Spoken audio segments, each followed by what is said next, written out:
our ability to focus. I think like the sweet spot is 43 minutes, if I have that right. We're in France for the last month. It's the longest I've gotten to spend in a long time, just making music exclusively all day long. I remember like milk deliveries with a little red tin-topped milks.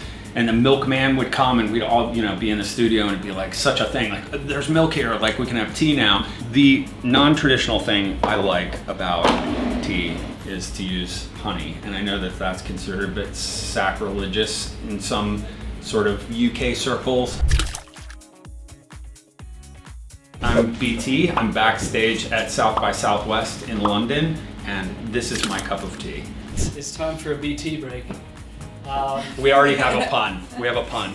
Yeah, good. Well, I'm very excited that you've invited an American to show you how to make a cup of tea. The irony's not lost on me. My favorite English tea is Jam on Toast tea. It's made by Yorkshire. If you haven't tried that, you definitely should try it. Jam on Toast tea is, I suppose it's a bit not traditional. It tastes like toast with jam on it. It's very, very, very good. In America, we don't do tea that much, and if we do, it's never with milk. Oat milk is horrific for your blood sugar. It just spikes your blood sugar through the roof. I did that Zoe thing that's actually an English thing where you wear a monitor for a glucose monitor, and it's insane how much. I love oat milk too. It tastes so delicious, but I won't drink it anymore.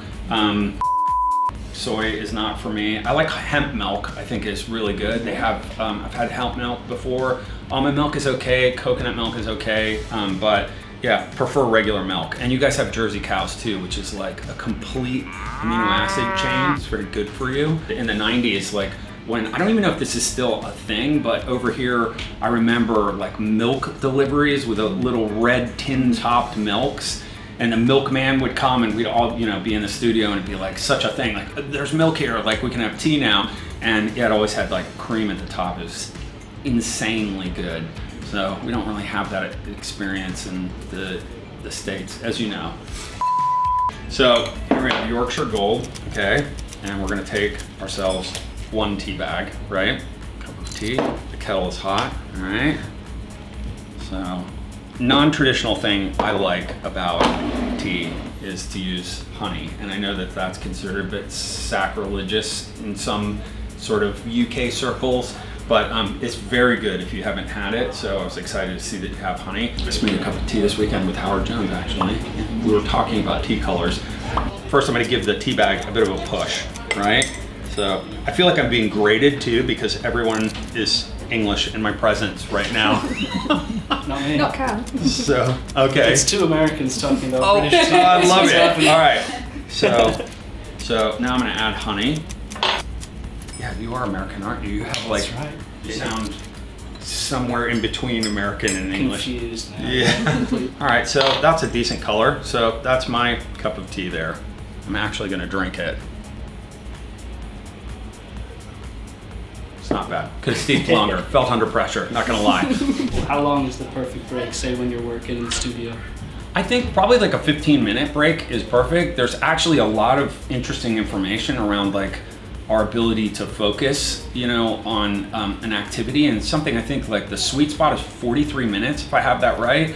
So every hour taking like a 15-minute break is kind of a good self-intervention, I think, especially when you're doing like really focused creative work.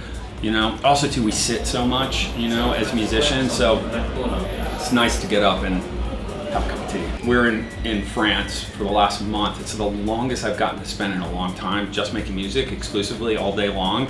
And our good friend Johnny Radford, who's an amazing guitarist, he said a family member had told him that in a social setting, it's always nice to have a way to serve other people. It's just like a nice thing, like you have a task, right? And so he made coffee for us the entire time, the whole group. And it's something I love when I'm in the studio in England, like making tea for friends. And usually I get kind of sidelined because I'm the Yank, so it's like, no, move over, we'll do it. But I get to do it at home, so, because no one makes tea in America. What are you doing on your breaks? Oh, you're gonna like expose me as like horrifically American. What do I usually do on a break? Like push-ups. I'm serious.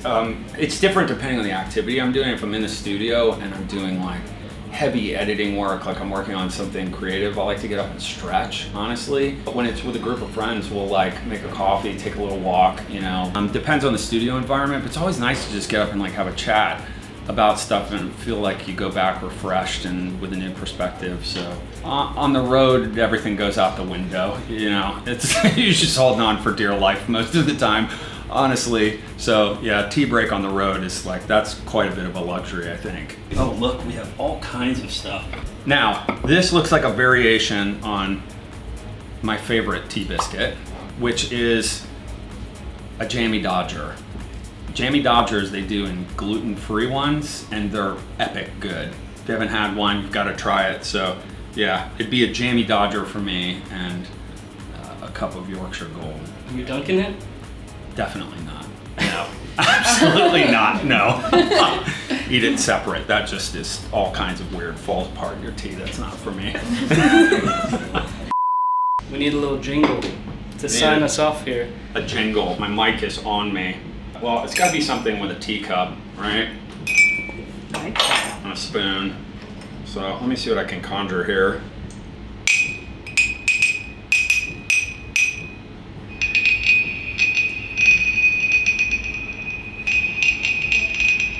My cup of tea. Yeah. That's your jingle. This makes me make a little bit more sense. Some granular synthesis in a cup of tea too. So there you go. Beautiful. Voila. Thank you very much.